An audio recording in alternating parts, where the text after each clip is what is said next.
Who is the most consistent player in the world? Messi, Ronaldo, Neymar എല്ലാവരും മികച്ച players തന്നെയാണ്. എന്നാൽ August 12 ഈ ലോക യുവജന ദിനത്തിൽ എനിക്ക് സംസാരിക്കാനുള്ളത് ഇങ്ങനെക്കുറിച്ചാണ്. ക്രിസ്ത്യാനോ റൊണാൾഡോ തൻ്റെ കരിയറിനുള്ള പാഷൻ എന്നതുകൊണ്ട് മാത്രം സഹതാരങ്ങളെക്കാൾ കൂടുതൽ സമയം ട്രെയിൻ ചെയ്യുക, ഒരു വിട്ടുവീഴ്ചയുമില്ലാത്ത ഡയറ്റ് പ്ലാൻ, വർക്കൗട്ട് സ്ഥിരമായി പിന്തുടരുക. Yes, he is really A beast.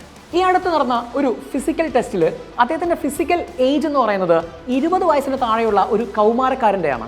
39 വയസ്സുള്ള ഇങ്ങേർക്കിത് സാധിച്ചത് അദ്ദേഹത്തിൻ്റെ കരിയറിനോടുള്ള ആ പാഷനും അത് നേടാനുള്ള അദ്ദേഹത്തിൻ്റെ ഹാർഡ് വർക്കും അത് നിലനിർത്താനുള്ള അദ്ദേഹത്തിൻ്റെ കൺസിസ്റ്റൻസിയും ഒന്നും മാത്രമാണ്.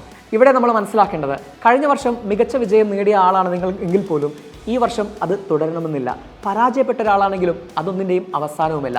ഒരു ഡെയിലി സ്റ്റഡി റുട്ടീൻ ഉണ്ടാക്കുക, ഒരു സ്ഥിരമായ പഠനശീലം ഉണ്ടാക്കുക എന്നതാണ് ഒരു ലോങ് ടേം സക്സസ്സിലേക്കുള്ള ഏക മാർഗം.